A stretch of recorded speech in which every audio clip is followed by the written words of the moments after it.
You are listening to the Hiking Radio Network, where we talk the walk with shows by hikers, about hikers, for everybody.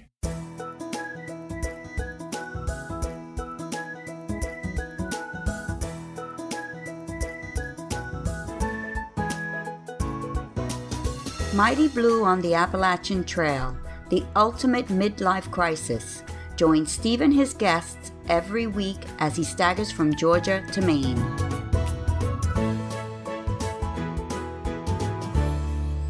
Hey guys, it's me again, and thanks for coming back to the show.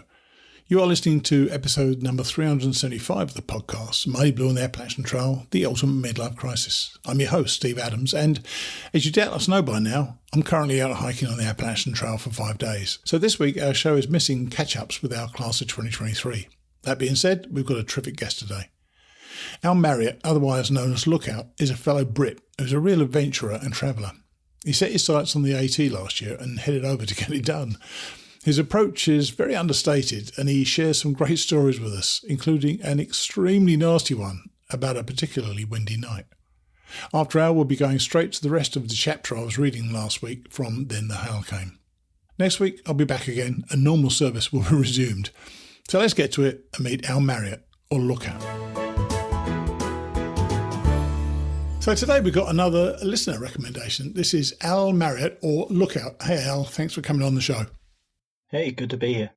And like many Brits, and I'm not sure people could tell that you're British yet, but they soon will when you start speaking more, you're a bit of an adventurer, aren't you? Where did the inspiration to travel come from in your earlier life that made you want to do this travelling thing that you do now? My father travelled a lot, and so he was going all around the world, and he didn't let the fact that he had a young family hold him back. He still, went away for work for long periods, and he would come back with the most fantastic photos and souvenirs and things like that. And he'd show us these things that he'd purchased, these places that he'd been, and books and things like that. And I just fell in love with them. I saw pictures of Easter Island and Wow. and Peru and Thailand, and I just thought to myself, that's all I want to do, is go to all of these places. Funny, this is slightly off topic here, but you said he didn't let the fact that he had a family hold him back. Was that said with resentment, or because you had a smile on your face when you said it? Oh no, you got to respect a man who knows what he wants. So. Oh, there we are. So you got the travel bug, as it were.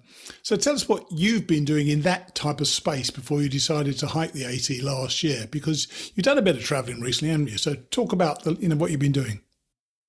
Well, I started when I'm sort of getting close to being an old man now, and careful. You're 30 years younger than me, so give it a rest. I think we're all in that same group, Sort of, when younger people look at us, they just say old. Yeah, of course. Yeah, so I started traveling when I was sort of late teens, in between studies, whenever I could, European getaways. It's quite easy being London-based because you can sort of hop on a plane and 2 hours later be the other side of Europe. But started doing a few things like that, and once I got out of studies, I spent a year in the United States. I did Canada, Mexico, went and done a season in Andorra. Lived out in France the ski season? Yeah. Andorra is surprisingly high, isn't it? Yeah, it really is. Yeah. Yeah. You just wouldn't imagine. You'd sort of unassuming little principality. But it's great there. It really is. Yeah. And France and a few other places around Europe. I ended up in Russia and Japan and New Zealand. I was in Australia for a good amount of time. You weren't skiing in Russia, were you? No. So hang on. So your thing is you like the idea of traveling. Is this a thing that feeds you culturally, feeds you emotionally? What are you looking for when you go out there traveling? And by the way, do you travel by yourself? Because your YouTube channel is Adventure Together, which we're going to talk about in a minute. But do you tend to travel by yourself? I tend to meet people really easily. I don't know what it is. Some sort of blessing that you go out there alone, and within a short space of time, you get chatting to people, and they say, "Hey, we're heading off in this direction tomorrow," and you just say, "Yeah, that sounds cool. Let's go." And so you end up making friends, and everyone out there is most people are good natured and want to make friends, and you just wherever you end up, people are young people are looking to socialize. Yeah, it's not just young people though. I think, and funnily enough, I hadn't thought about it. As soon as you said it though, I started thinking that's just like the trail as well. You know, you're in a place that's foreign to you, and they're probably in a place that's foreign to them as well. So the easy interactions you have with people on the trail are like they are when you're traveling to inner city as well, aren't they? I found that myself when I've been traveling. I'd agree with you totally. I think that the trail, especially, I think that a lot of people don't know what to expect from the trail. They've seen YouTube videos, they've read blogs, they've listened to radio shows and podcasts and the like, and they still don't have, a completely clear idea of what to expect. So I see a lot, I'm a member of the Facebook groups and subreddits and things like that, and I'm trying to give advice where I can and read some for myself. And yes. You see a lot of people asking, like, how easy is it to get a trail name? I'd really like a trail name. And you say, well, it's easy. Everyone's desperate to give you one. And, is it easy to make friends? Am I going to be traveling for a couple of months before I make any friends because I'm worried about my hiking place? And everyone finds their people. I found that people seem to slot into like-minded groups quite quickly.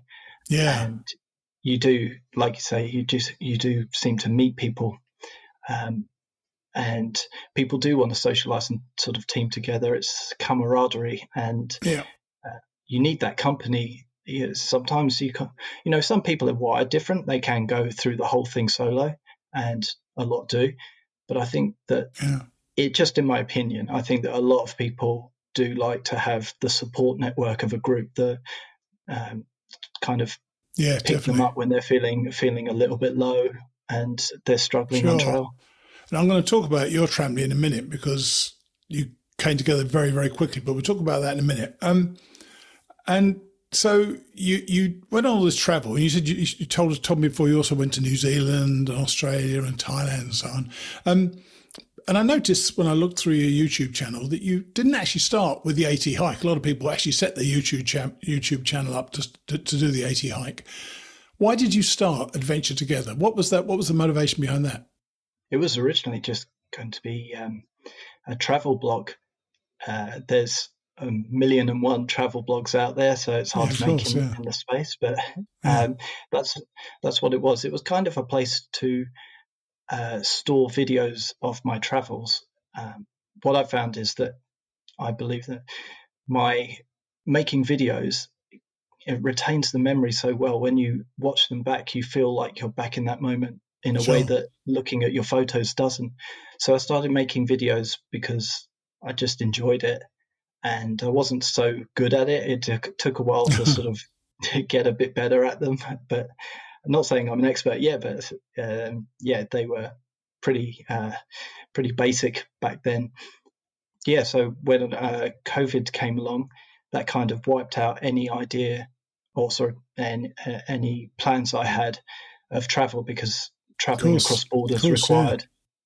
Traveling across borders you had to prove that you had the vaccinations, and it was just an ordeal, and you couldn't get insurance. A lot of places, if you were entering, you had to have a certain type of insurance. So I decided to take some time off, and I looked at other ambitions that I had in life, and I thought, well, I've always wanted to do the Appalachian Trail, amongst other things, and then I thought, I really wanted to do this, so what better time than now, rather than just it be a plan sometime in the future.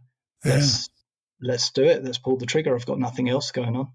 Yeah, but I know for some people they have to put their entire life on hold to do the Appalachian Trail because, by the way, one of the things I noticed from your videos this morning, you started talking about the Appalachian Trail, which is what I did as well. That's what you first did in your very first video. But in fact, it became the Appalachian Trail. Did you get some southerner tell you that you're saying it all wrong? Because I did. a very certain southerner. One of my tramily, Holy Roller, all right. she she's very proud of Appalachia, and she corrected me very early on, and she said, don't say that dirty word around me, meaning Appalachia. Yeah. And I was So educated. so She educated me. She told me all I the did exactly history. the same thing, by the way. I did exactly the same things. Not with her, but with a guy actually who said to me, you're saying it all wrong, boy. So apparently I was saying it all wrong. And I can't get rid of that habit. It used to be Appalachian all the time, but now it's definitely Appalachian. But, people take their time out to go and do this trail. They had to put their life on hold. Yours was a deliberate thing because you felt you had the time. But you've not been a bum all your life, have you? Like, you're not been just traveling around the world and stuff. You actually are a qualified engineer, aren't you? So Yes, you've that's kind of right. put, And I like the but you insinuation. didn't like that. I like the insinuation that I'm a bum now. I haven't been a bum all my life. I'm just a bum now. No, I'm talking about the 6 No. months. Yeah, still hiker trash. Yeah, No, quite right. like a lot of people, I had a professional career. I didn't just sort of bum around, and I was quite fortunate. I found a job with really good sort of benefits whilst I was out in Australia that allowed me Right. to save up enough money to pursue my dream of traveling for what I planned to be a couple of years. And now I'm using that to hike, and I'm sure that it'll be gone very soon. But for the most part, like for now, meanwhile, I'll use it and enjoy. I've got kind of addicted to the hiking now. Yes, So I'm sure. Yeah, and it suddenly becomes a way of life for you, doesn't it, as well? And I'm looking at my notes that you also did rock climbing and snowboarding and hiking. Basically, you've been living an adventure, haven't you, really, these last couple of years? But another one of my notes, you're actually scuba diving in Thailand when COVID hit. So you've done all these things. Was it more about giving content to your viewers than an urgent dream of hiking the trail? Or was it that you said it was a hike you thought about in the past? Was that a bucket list type item? it definitely was a bucket list item. I Right. have like a rather long list of wish list of things that if money were no object, which unfortunately it very much is. Yeah, sadly, yeah. If only I had enough money to do everything I wanted. But no, it was something that I always had in my mind that one day I would love to get out to this States and do the big trails there. And the Appalachian Trail was kind of the one. If I can't do many or more than one, Sure. which one Sure. would I choose out of all of them? And I thought, if I don't do the Appalachian Trail, then that'll be the one that sticks in the back of my mind saying, you should have done that. You should have chose to do that one. So that was it was never about content. It was never chasing viewers or subscriptions or anything like that. It was, Sure. this is what I'm doing. Watch if you want. And I never, ever expected to get any kind of success from it. You can kind of wish for it, but Sure. Yeah. it was always just kind of going to be like a diary to myself and maybe family and friends and anybody else who was interested, not ending up to be hundreds and in the end thousands of people watching my videos. And it's funny, isn't it, though, that once you've got that, a vlog or a blog, you've got start gaining an audience, and people start writing to you and writing some of the comments. I see your comments. People are following along with you and enjoying sharing the journey with you. Did you find it to be a burden to do those videos, or were you just responding to people's reactions and just getting more content out there because they wanted to hear from you? No, there wasn't ever a sort of any kind of reaction to anything that it changes. It was when I went out there, I said, I'm going to record my journey. I'm going to try and do not a daily vlog, but I'm going to try and record videos which encompass my day. And if I feel like making a video, I'll make a video. And if I don't feel like making a video, I'm too tired or I'm whatever, just don't feel like it, I won't. There was never a schedule set. And I started out and I realized, okay, well, it's quite early on and I have quite a lot of videos. So let's, instead of once a week putting out a vlog, let's do it 3 times a week. And then it turned into 4 times a week because I enjoyed it. And then if anyone was interested in checking, they could go back and have a look at my catalogue and they could see there's probably, I think there's a 2-week period where I just didn't feel like filming anything. So it kind of goes from like day 60 something to day 80 something, to just takes a massive jump. Just because I didn't feel like it. And I'd never felt a burden. I never felt obliged to make a video for anyone. It was, I think that's how I kept it enjoyable for me. I filmed when I wanted and I didn't film when I didn't want to. And like I say, no obligation to anybody. And I'm going to do the same thing when I hit the PCT this year. Is I'll film when I feel like doing it. It's funny though. I watched some of them again this morning. You do a really interesting thing. You carried a really good camera by the looks of things, or a decent camera. They weren't just from your phone, were they? It was a proper camera, and you intersperse your video with some really great shots as well. There's a video of the place, and then you have a couple of really good shots of it as well. Was that always the way you were doing it? I mean, I haven't seen all your videos yet, but I've seen some of them, obviously, and I saw you had some really sharp pictures in there. Yeah, thank you for the compliment on the photos. It's always nice to hear. All the way back to my first videos in Thailand, and I did actually have a channel before this where I had some travels on it, but it was very basic, so I never linked that to the Adventure Together one, which I run now. But I always had that. I would film on a phone because it's so easy to edit those clips together. The clips are already on your phone. You use an app on your phone that just basically cut and paste everything together and upload to YouTube. But then the photos that I would take, I kind of wanted to share my photography, because my photography is one of my passions. So I wanted to show the photos I was taking as well. I tell you, there's some real nice ones in there. So if anybody wants to look at them, just check them out. The links will be in the show notes. And I know logistically, because you're a Brit and you can't be out here forever, it's a 6-month window, isn't it? Did you plan? You obviously planned your start date. I'm just looking through my notes now. Your start date was March the 27th. So you were time limited on this, weren't you? Did you ever feel that need to move on because you had to get out within 6 months? No, not really. We, as a tramily, we kept a pace because arbitrarily I wanted to finish on my birthday, which is mid-September, and nice. And I thought it'd be pretty cool to get up there and be there on my birthday. But as we got closer to the end, we knew that wasn't going to happen. But that wasn't a problem. We didn't feel like we have to finish this by 6 months or else. We always knew that we were roughly on time, having a look at where we were and sort of counting the days and the rough mileage left and doing basic calculations. We knew that blowing out that 6 months wouldn't happen unless something horrible happened, like getting an injury. Yes, of course. You started 27th of March, finished 15th of September. So you probably had about 2 weeks or a week and a half after you finished to get back to Atlanta and go home, I presume.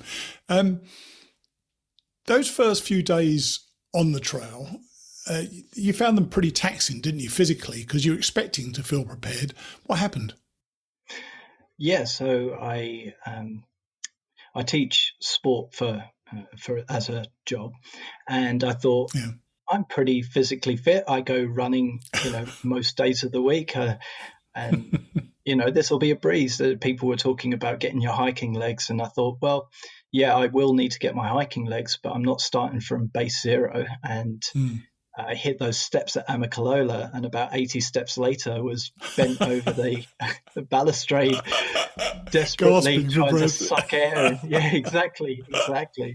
So that was like a shock to the system. I thought to myself, I am anywhere near hiking shape. I'm just completely overconfident and underprepared. And I think that's kind of my motto for life. Isn't that an interesting difference, though? How you think you're ready for it, but physically, however you may train, it's nothing like getting on the trail itself to find out how well or unprepared you are. In my case, I didn't prepare for either of my hikes, physically or mentally, so it was a real shock to the system for me. But did you actually enjoy it straight away, though? Was there something about the trail that immediately spoke to you? I enjoy hiking. I really do. And so when I started this one, I knew it was going to be a great adventure. And Sure. even though there were no leaves on the trees and everything was kind of brown and stuff like that, I just couldn't stop taking photos. I was in love with the scenery. You did some great close-ups, didn't you, of the patterns on certain flowers, and I thought they were terrific pictures as well. You had real close-ups of those. So you obviously you have a photographer's eye, I presume, to see these different things. Were you stopping quite regularly to take these pictures? Yeah, it's kind of obscure when for somebody else, which happened a couple of times where I'm laying down in the mud with my pack on still, with a camera zoomed in on a particular flower or a bug or something like that, and they think this hiker's fallen and it's just knocked themselves out because they're lying motionless in on the side of the path. I did stop a lot, and it was kind of a case of saying to people every couple of every half an hour or something, hey, you carry on, I'm just going to take the picture of this flower or this leaf or this raindrop hanging off something, and then cool. You get up and you catch people up, and then you get to see another flower and you're diving back on the floor again trying to take a picture of it. So how did you get to be lookout? Was it anything to do with looking out for different things? It actually started because I was one of our tramily that was with us in the early days, but decided to go home around the Virginia time. He was with us in the Smokies, and on the first night we were... Griff? Yeah, that's right, Griff. And right, yeah. Griff was with us, and on the first night we were in the Smokies, it absolutely came down rain-wise. It was a horrid storm, and a few people there suffered because there were a few people in the camp that were saying, their tents had flooded in the night and everything was wet. Sure. And it was bitterly cold that morning as well. And he was one of them. He had an inch standing water in his tent, and he wasn't in the best mood. And he said, you know what, I'm not going to go the full length today. I'll probably, I'm going to get off at Gatlinburg anyway. So, probably you guys carry on, and I'm only going to go 6 miles to the next shelter. And when we got to the next shelter, a lot of people were drying out and there really wasn't much room. And I saw 2 people that I'd met before, and I said to them, hey, do you mind just trying to make space? There's Griff's going to be coming down the path, and I know you haven't met him, but he's part of my tramily, and it would be great if you could kind of save him a space so that he can dry out, because he's not in a great mood. And they said, you should be called the lookout, like you're looking out for your fellow tramily members. Nice one. And I didn't like it, first of all, because I kind of thought it was it didn't really sit with me well, but it sunk and it kind of marinated on it, and then eventually you definitely have to marinate a trail name, don't you? Yeah. That's nice. I kind of like that one. And as you've already referred to the tramily, yours formed incredibly quickly. In fact, you met one of your tramily members before you even started. So tell us how your tramily got together and why it was so tight. So before going out to trail, I was looking for options on how I could possibly get to trail from Atlanta, and shuttles and whatsoever. And I saw a guy on Reddit called No Dog, and he was saying that he'd been on the Appalachian Trail a lot in his life, doing various sections, and he said that he wanted to do some trail magic and he wanted to shuttle people out. And so I got in touch with him, and he said, yeah, I'll shuttle you out if you happen to be traveling on a weekend. And he picked me up from the hotel, and he said, I've got to pick up one other person at the station. And Holy Roller happened to be that person, and she was going to meet somebody at once we got to Amicalola, but that person didn't switched off their phone and didn't get in touch. And it was it was only a stranger, that said, "I've got a hotel room and I need someone to share it with." And Oh, asked that for old a pass. chestnut. That old chestnut, Yeah. yeah. But when she reached Amicalola, the person just blanked her. So I said, "I'm going to stay in the Max Epperson shelter. It's directly behind the visitor centre. We can both stay there." And then the next morning, we were both completely green, and I said, "Let's. Do you want to travel together today?" And I fully expected her to meet a bunch of people on top of Springer, and I'd never see her again. And we did meet a bunch of people. We met Rocket, and we met Red Panda. And Oh, hang on. I didn't know you met Red Panda on the top of Springer as well. yeah, Oh, I was looking at your video and I thought it was took till day 4 before you got him. So you actually started the tramily and you finished all those people at the end. That's incredible. yes, yeah. It's we met a lot of people that said, "We've heard about people traveling a long way with their tramleys, but not from all the way from Springer." That's right. So why were you so tight? Because it's one of those things. Because people they start working out their pace, they get their legs, as you say, and some are fitter than others. Some are slowing down. Were you hiking together the whole time, or just around each other most of the time? It was a whole mixture. Some days we would all stay together. Some days we'd only see each other at camp in the morning and camp at night. Sometimes we'd meet up for lunch, or I'd see, one of us would stop for a drink of water and be caught up. It was a different every day, and it only really seemed that we stayed together every single day, all day, every single day, once we hit the White Mountains.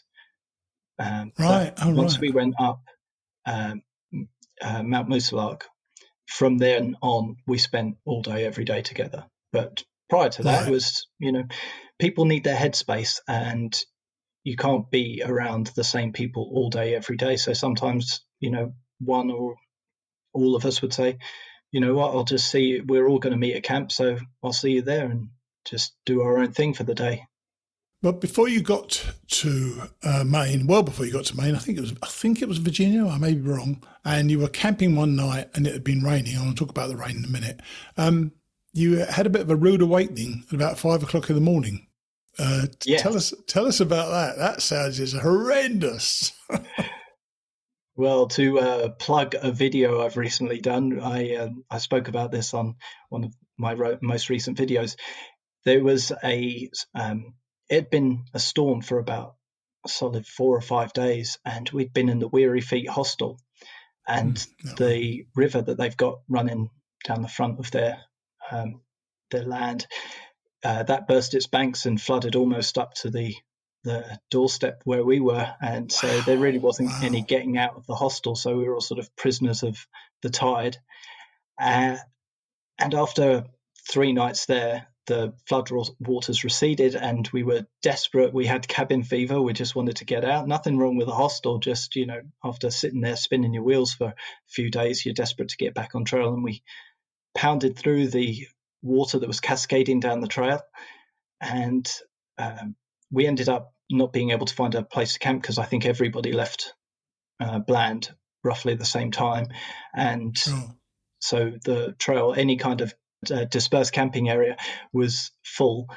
So we made a way to a point where we found some flat ground and we camped out, and it was very dark by that point. The storm clouds. And you were in a hammock. You were in a hammock, weren't you? You were in a hammock. I was in the hammock, and the other two were in tents. And so I put my hammock up on 2 good trees, kind of looked around up, and I thought, there's no widowmakers up there, but all I could see were the silhouettes of branches. But I just got into the hammock, ate some dinner, fell asleep, and about 5 o'clock in the morning, the wind had been howling all night, and we just heard a big crack, almost seemed like a crack of lightning or something hidden up me, but it wasn't lightning. This just heard crack and then snap as if something was going through the leaves above me, and this thing hit me across the chest, and it turned out to be about a 7-foot long tree branch that had snapped off in the night and hit me across the chest, on the ribs on my left side and my collarbone on the right. And I was really, really fortunate because I had my hammock and my hammock tarp above me, and that took a lot of the force and a lot of force of the blow. But the hammock completely came down from the tree, and I hit the deck, and it was like a fish in a fishing net. I was kind of there with my hammock completely all over me. I'm in the mud, in the dark. Did you think it was a bear or something? Yeah, that's right. Because that night I'd been completely lazy and done all the wrong thing by eating in my hammock, Excellent. cooking under my hammock tarp, and then immediately just leaving my bag with my food directly under my hammock. And I had in the back of my mind at that point that a bear had come in and taken a swipe at me during that night, and I'd hit the deck. Don't we say the trail provides? So it gave you a reminder to hang your bloody food in the future. So Store it in someone else's tent. Were you injured or just bruised? Yeah, sort of badly bruised ribs that I'm still coping with now. Oh Never really gosh. gave myself a chance to heal, just chucked my backpack back on and carried on hiking. And I also noticed, actually, a lot of people had spoken to me about last year being a terribly hot year, which you did mention a few times, in your videos and so on. But you had some terrible weather, didn't you? I mean, and in terms of rain, you had horrendous weather in terms of rain. You just mentioned a 4 or 5 day storm. Was there anything about that started putting you off the whole hike, or did you ever think of going home? Going out there was one thing that I knew that I had to work on, and that was my kind of the fact that I don't like being cold, wet, and dirty. And the combination of the three things kind of really it doesn't sit with me well. I don't really like it. I hate being cold, I hate being wet, I hate being dirty. And anybody who's done anything on the AT, even a small section, a weekend out there, knows that the combination of the three is a frequent state of, frequent every physical other day. state that you're in. Exactly. Covered in sweat and insect repellent and sunblock and whatever else, and dirt. So I knew that was, in my mind, one of my weaknesses that I needed to confront. So I kind of thought that was doing me a favor to kind of, change the way that I think about things and take me into a place that I need to improve on. So it was interesting.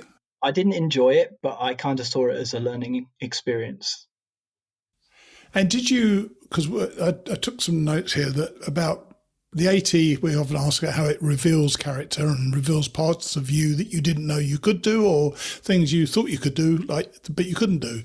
Did the AT reveal parts of you that you were kind of surprised with and pleased with, and perhaps not so pleased with in some cases?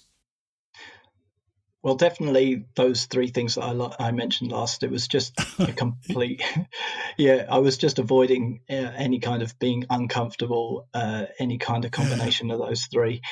And when you get on the AT, you can't think like that. It will drive you off trail if you're sensitive to it. So, I think that it revealed to me that although I don't enjoy being cold, wet, and dirty, I can get through it. It's unpleasant, but it's not something that I need to worry about and avoid. So I think that was a learning experience for me. Quite definitely, yeah. And your summit day, which I saw the video, I don't think I've ever seen a windier summit day, and that was in the middle of September. I think 15th of September. It was a pretty epic day, wasn't it? So tell us about it, because it's one of those days. I mean, I remember that I was looking at the film this morning, and you just get above tree line, you look up where, of course, it's precipitous, and then you see the gradual curve up, and it's in total cloud, isn't it? It looks terrifying, and the wind sounded terrifying. So talk us through it once you go above tree line. Yes, so once we got above tree line, the wind just hit us. It was like something else. Like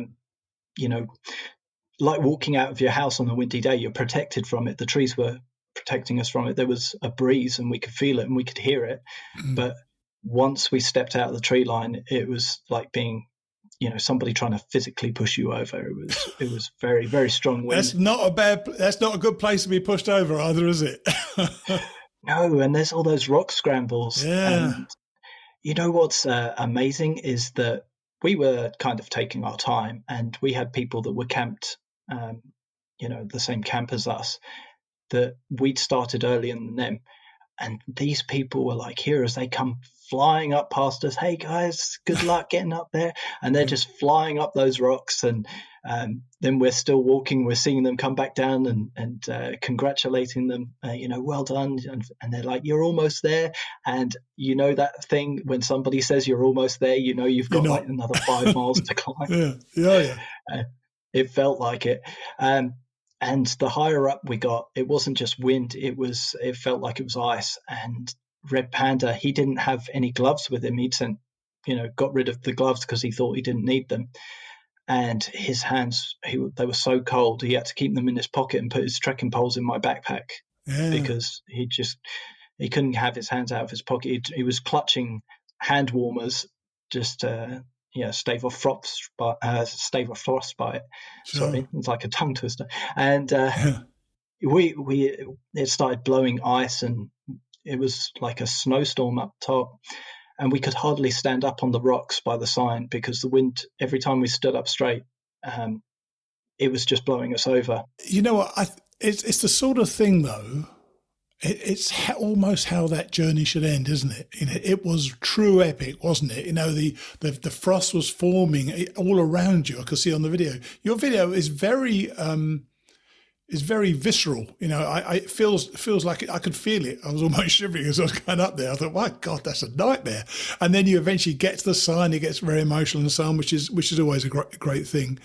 What did you feel at the moment you touched it? Did you just feel relief? And the reason I asked is, when you were about, I think, 200 miles from the end, one of the videos, you asked the others, are they glad it's nearly over? And they both were ready to be done. They seemed to be. Were you ready to be done by then? I was more than ready to be done. I said in a couple of videos leading up through Maine and sort of New Hampshire after the Whites, I said on the videos, I'm done hiking for now. That's enough hiking for me, but I'm not going to stop until I touch that sign. But if the sign happened to be today, I'd be very happy to get this over with. So did you feel that relief straight away?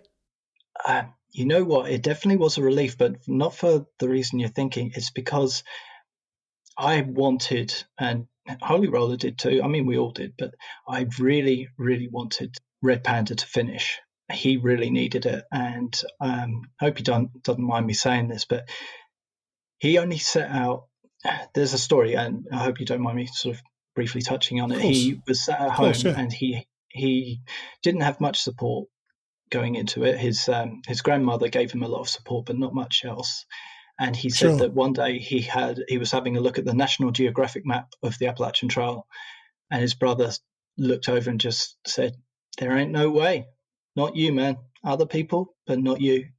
You're never going to do that. That's far too. You couldn't do that. That's terrible. And he had a few other people in his life who told him, like, you don't ever follow through with anything. Everything you do, you pick it up for 5 minutes and stop it. So he felt like he had something to prove.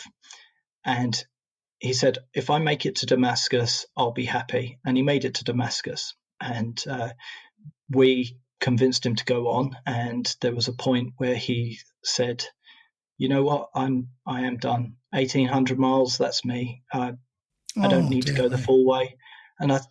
And we talked to him, and we didn't try to convince him. We just heard him out. And I said to him, I honestly think you should give it a go. And he did. He stuck with it to the end. And so when we got to that sign, the relief wasn't for me. It was, we did it. We got Red Panda, or at least that's taking too much credit. Red Panda got himself to that sign, and we're here to witness it. And I felt really privileged for that. And I was just relieved that he had done it. He'd achieved this thing. And it was such, the biggest thing that we'd all done in our lives, but certainly for him as well. It was the biggest thing. And I think you can see there's a clip just before we summit, and he looks miserable. He looks like he doesn't want to be there at all. And as soon as we touch that sign, his face changes. His hands come out his pockets, and he couldn't care less about the temperature or the wind or anything else. Yeah. He's basking in that moment, and it's beautiful to watch. And so for me, that relief didn't as I say, didn't come just because I was there. It was because all three of us were there. We'd made it. That's cool. As a three, and that's more special to me than if I'd have gone up there and I'd speed run it and done it, whatever, tried to go fastest known time or something, and it meant more that we'd done it as a three that had met on the first day. It's the Train to Maine, as you called yourselves, which is a pretty good name, yeah. And you've already mentioned doing the PCT, and you'd not decided when you're going to start that yet or not? I have decided. I've got my permit and my date and my flights and everything sorted, but I'm just keeping a lid on that one because not because I'm worried so much, but it's it's just nice for whoever I end up meeting out there. If I've already said what date I'm going to be out there, if they're on videos with me quite regularly, that puts them at risk. And if I'm hiking with someone female like I was last year with Holy Roller, you can get some unwanted attention from people on the internet if they know the exact pace you are on. So I'll be delaying the videos by a couple of days just so that, if a video comes out, I'm probably 3 days ahead or something. How freaking sad is that, though? I mean, really. I mean, it's just terrible. But, I understand why, and that's quite right. Well, look, best of luck on the PCT, and I've no doubt in that case it'll be the CDT next year, unless this is one where you say, I've done enough hiking for now. But I appreciate you coming on the show and sharing your story with us, okay?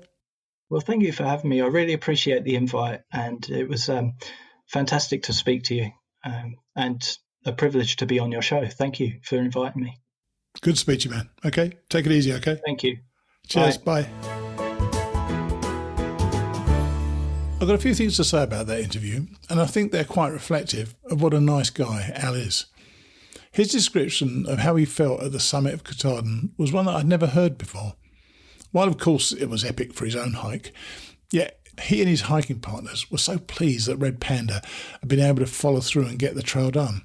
Sometimes it truly takes others to help us get there, and Al and his friends must have said just the right thing at the right time to keep Red Panda on track. And by the way, I would love to have heard Red Panda's brother when he got home.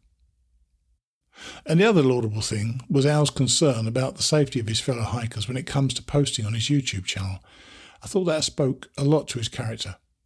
What about that tree branch crashing onto his hammock? Oh my God. Well, I was editing that. I was about to head to trail days and, of course, 5 days on the trail after trail days with a hammock. I will definitely be looking where I set up in order to avoid that unwanted interruption in the night.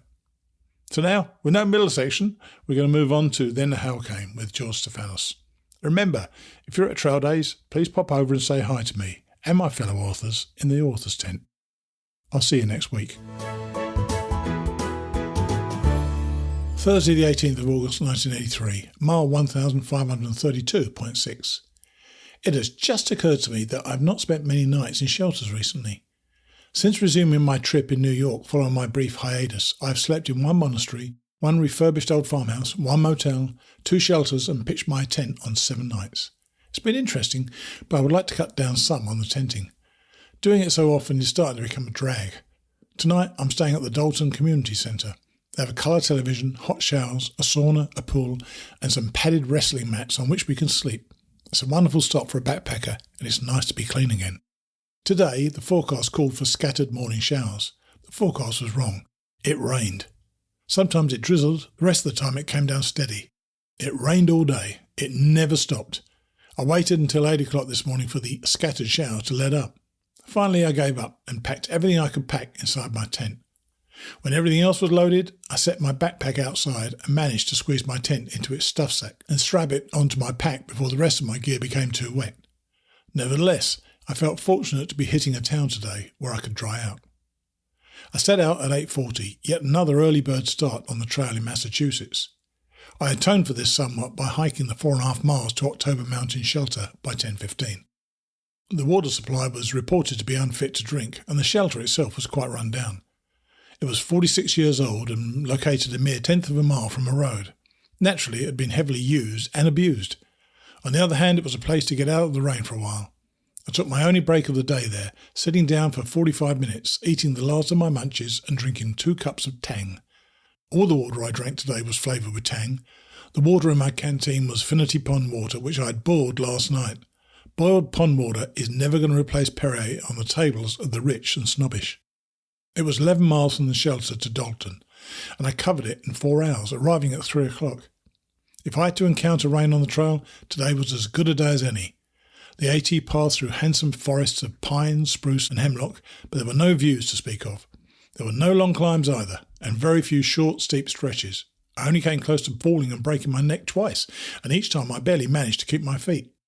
The highlight of my day occurred when I brilliantly attempted to cross a bog bridge at full speed in the rain.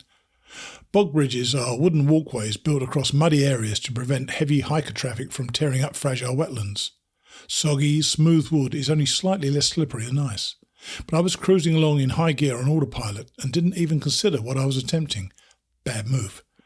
My feet shot out from beneath me, but I somehow caught myself. I couldn't regain complete control, however, and slipped again, caught myself, slipped again, caught myself. It was like trying to pull out of a violent skid on an icy road. Miraculously, I managed to keep my feet for about 100 feet, but the bog bridge was somewhere in the neighbourhood of 150 feet in length.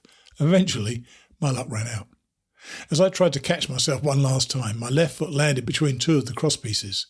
I fell straddling the split tree trunk which formed the bridge, most of my weight coming firmly down on my crotch. My upper body was jackknife forward with my backpack crashing down upon my head and shoulders. I paused a moment to compliment my judgment in a somewhat squeaky voice before struggling to my feet. After extricating myself from that mess with all my body parts reasonably intact, I arrived at the road into Dalton just before 3 o'clock and followed it off of the AT for 1 mile into town. I found the community centre, took a shower, put on the clean, dry clothes which were in my backpack and headed out on the town. I picked up a quick snack and some solid food for the trail at a nearby grocery store and returned to the community centre. Several other through hikers were staying here tonight. I met one of them farther down the trail. He's one of the 2 backpackers I met in Delaware Water Gap, the guys who had skipped up from Atkins, Virginia. The other one had left the trail. Pete also showed up. It's turning into an interesting evening. Almost every night the Dalton Community Centre closes its doors at 8 o'clock. After that it becomes a quiet and peaceful place for tired backpackers to sleep. Every so often during the summer the kids of the town bring their little Smurf and Snoopy sleeping bags to the centre for a sleepover. Guess which night I picked to stay here? Right, my timing was perfect, as usual. They began arriving around 8 o'clock as I was returning from a prime rib dinner at the restaurant across the street. The entire building echoed with non-stop screaming from the moment they arrived. I had to laugh when I saw the lengths to which some of their mothers had gone to prepare them for this long excursion deep into the remote wilderness. One poor little guy was lugging around a large paper bag full of essentials and a huge garbage bag which dwarfed him in size. He could barely walk. I could sympathise. When my mother sends me food in those supply packages, I wind up mailing half of it back rather than face carrying a 100-pound backpack out of each trail town. And that's after I dipped liberally into the munches for one massive midnight snack in the motel room that night. If our mothers loaded our backpacks, none of us thru-hikers would ever be able to complete the Appalachian Trail. One of the teenagers who was supervising this little shindig ran over and assisted the little fellow before he fell and hurt himself. Yes, the Dalton Community Centre was really jumping tonight. The local square dance club was throwing a hoedown of their own. Around 9 o'clock, an interesting gentleman stopped by our little sleeping area to converse with me and the other 5 backpackers who were staying here tonight. He seemed like a nice guy, but I don't think that his mummy dressed him this morning. He was wearing a loud, definitely garish suit, one of those string neckties with an immense grotesque ornament in the centre, and a pair of blinding electric blue leather shoes. I was forced to constantly hurt myself in order to prevent myself from cracking up as we chatted. At 10 o'clock I gave up on trying to sleep and went down to the weight room in the basement, where they had a large colour television, and I watched Hill Street Blues with several of my fellow backpackers. We sat around, laughing about the uproar and joking about how good the teenage girls were beginning to look to us after months in the wood. I think they were joking. I know I was. I think. At midnight the little savages were still going strong, but I had to try to go to bed anyway.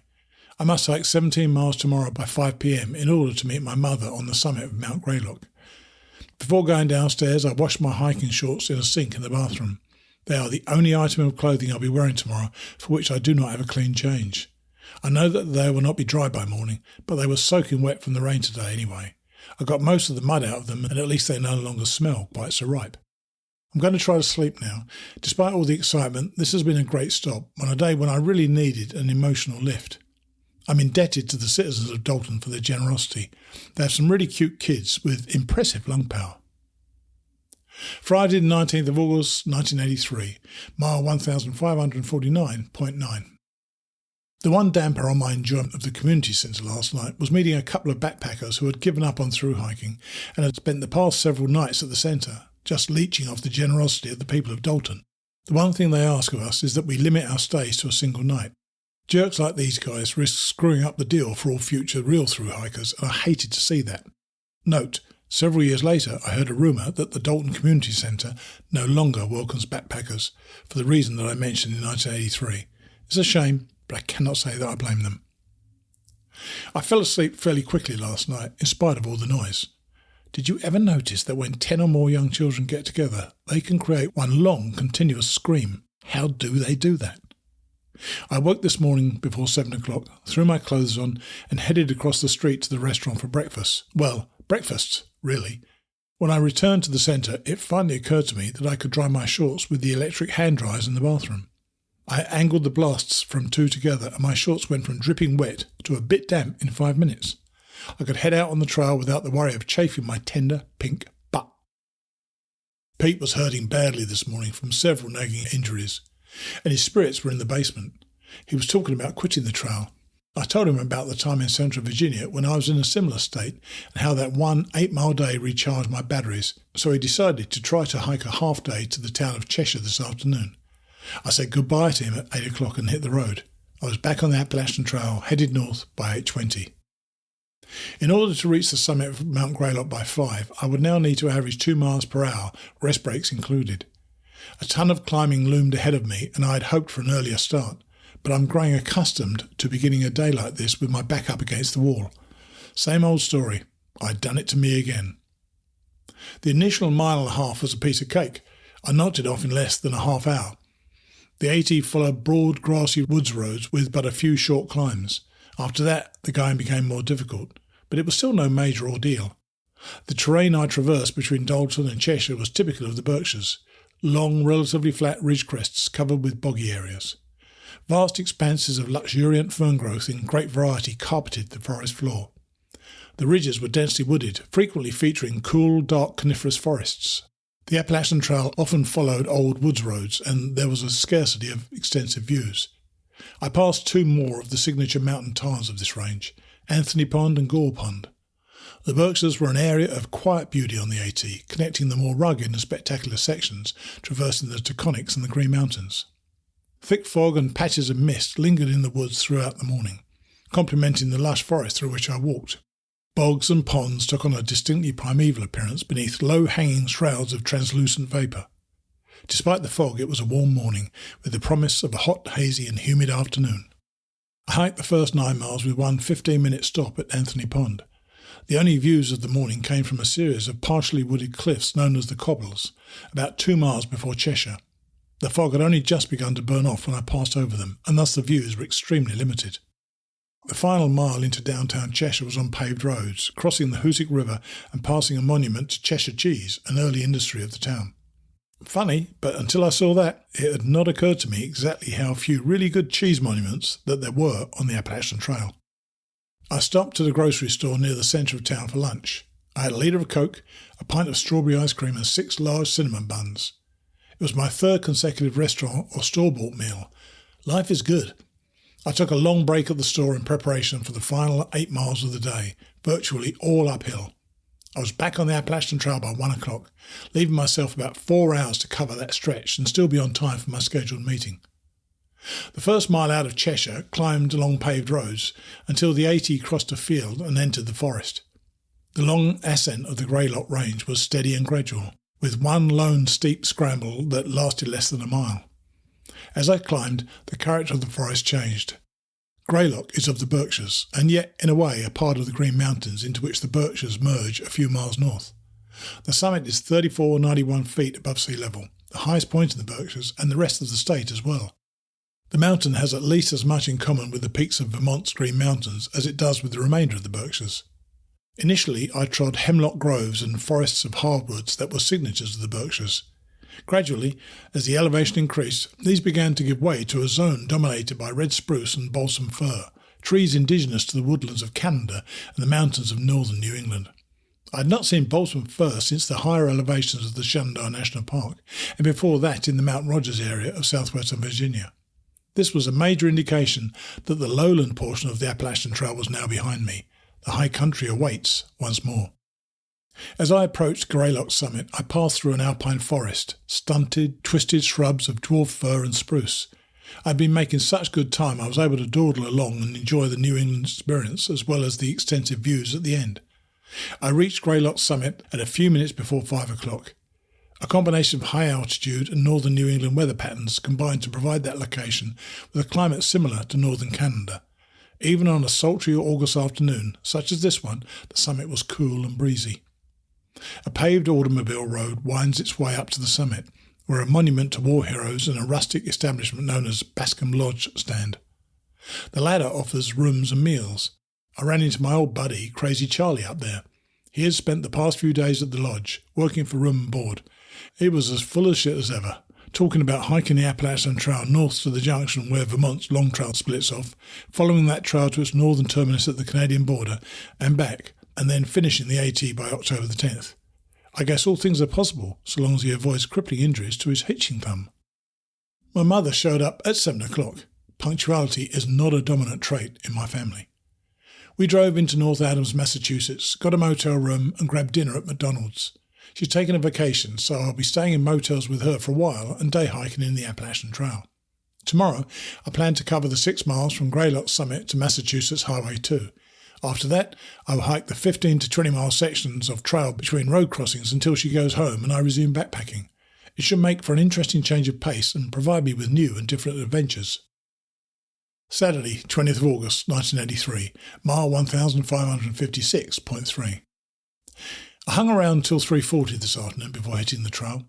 Needing only to cover a little more than 6 miles, I was hoping that the thick haze of the past couple of days would clear away enough for me to truly enjoy the views from the top of Greylock.